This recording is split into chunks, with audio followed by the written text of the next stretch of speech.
have Uranus, which is unusualness, chaos, and order, as well as science. Uranus is your expression of your uniqueness and the evolutionary mutative undercurrent that transforms our understanding of the Maya. Uranus extended our human lifespan to 84 years. It also introduced the tripartite life cycle that you see with the sixth line process. The subjective youth, where you're wearing your third line costume to mess around and find out and see what you bump into. The integrative middle life from ages 30 to 50, when you step up onto the roof.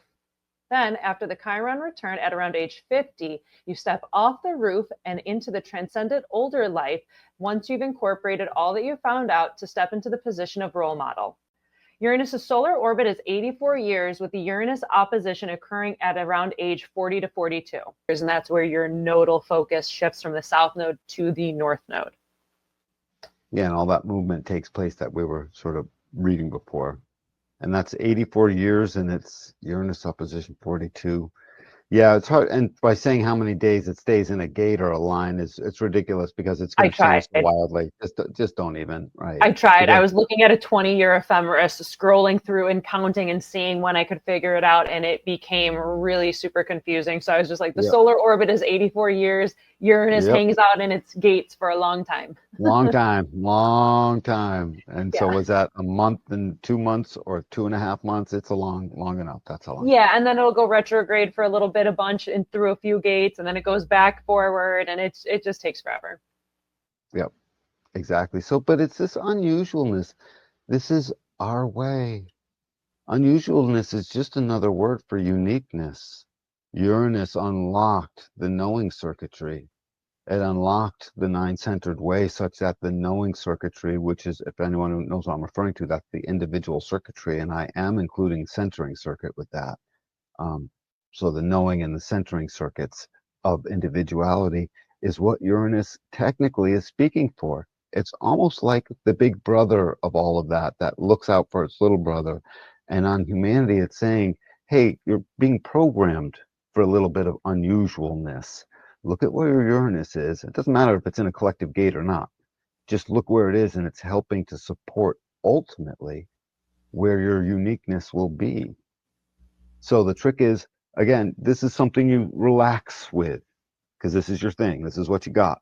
You know, if it's a warm glove that you wear in winter, it's that warm glove. It's not a warm boot. It's just relax into whatever it is in your body graph and let it be its unusualness. If you push it, it'll be distorted. If you sort of ignore it a little bit, it'll come out more like yourself. You know, if you experiment with it in your experiment, because you're coming to know your own design, you know, it'll be a little bit of both. It might distort a little bit. You'll see that, and you'll learn so much. Let yourself be unusual here. It's just weird. It's a little bit weird. Mm-hmm. Your Uranus is a little bit weird. Yeah. Sorry.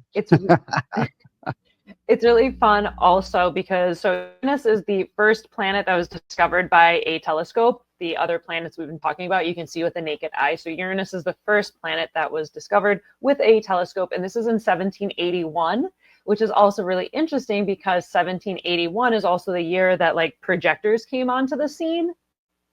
And everything happened then. Yeah. Yeah, all these things just line up. But then here's what's also interesting is 1781, Uranus is discovered, 1781, projectors pop onto the scene. And also the nature of the projectors, kind of like a telescope looking into other people, which I find that kind of interesting and fun that like projectors popped on when we had the first planet discovered by a telescope.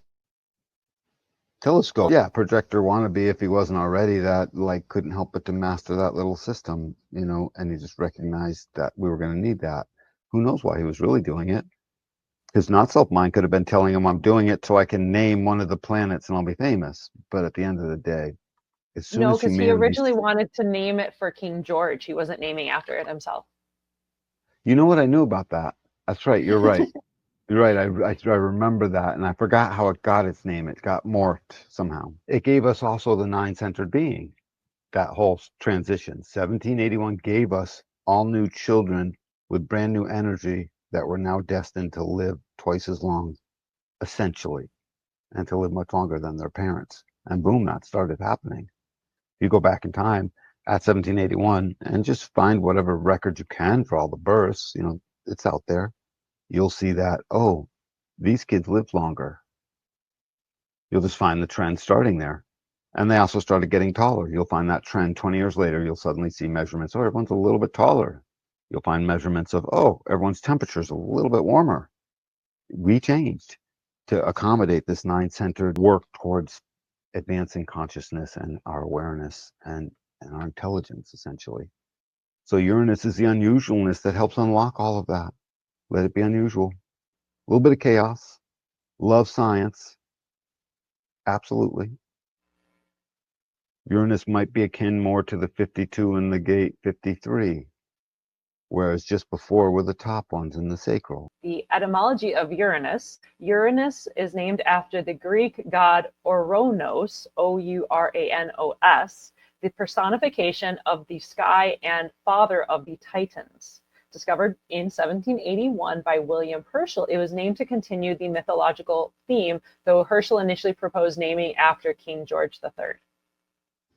Thank God he didn't name it after King George III. Thank oh my God. Yeah, it'd be very silly. And that is like a replica of the telescope that he used. So I added that little picture down there. Look at that. Yep. Long reflector tube. That's just amazing. We were getting so smart, so clever, so fast. So Uranus was the unusualness. Herschel was bound to be unusual enough to find it. Absolutely. We read about his life, we're going to find out where his unusualness was.